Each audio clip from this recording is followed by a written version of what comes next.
VR is already fun, but how else can we spice it up?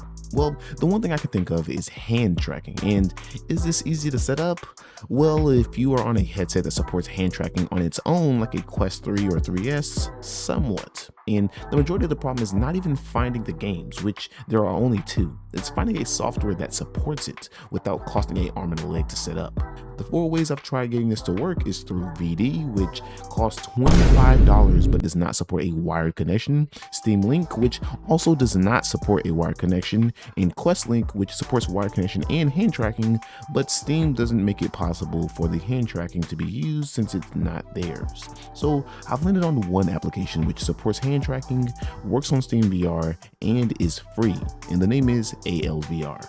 Now, if you use wireless connection rather than wired, then use Steam Link through the headset. But in my opinion, wired connection is far more reliable and the cable doesn't affect me during gameplay. Now, the way to set this up is to first enable developer mode on your Quest, which I haven't made a video on, but there are plenty on YouTube. And then you'll need SideQuest on your PC to install the APK to your headset. Now go to this GitHub page, which is linked in the description, and download the launcher and the APK. Install the APK through SideQuest with this button, and then install the launcher on your PC. Also, since SteamVR still hasn't added full support for hand tracking, you'll need to make sure you're on SteamVR beta.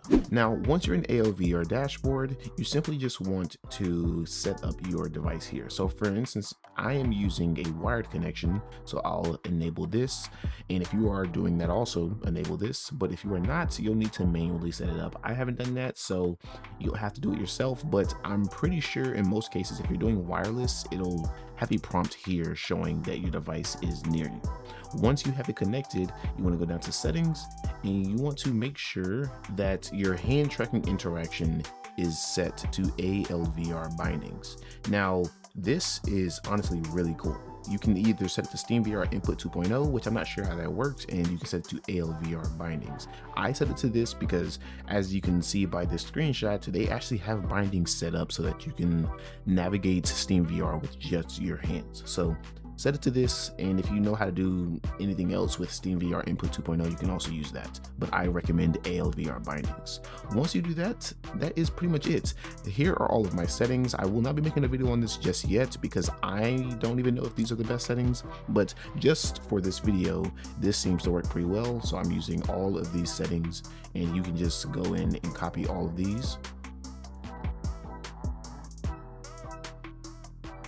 And then if you go to headset, you can actually see there are a few more things regarding hand tracking. So you want to make sure that this is enabled, which I'm pretty sure it is enabled by default.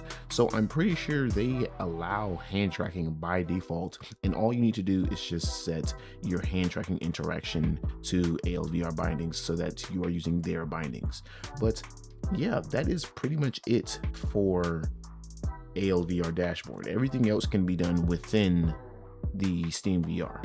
Now, first I started in SteamVR Home, which has really good support for hand tracking and even a hand model with 5 fingers, and it worked like a charm. And on a Quest 3S, which has even cameras on the sides, it is possible for hand tracking even when you can't see your hands in game.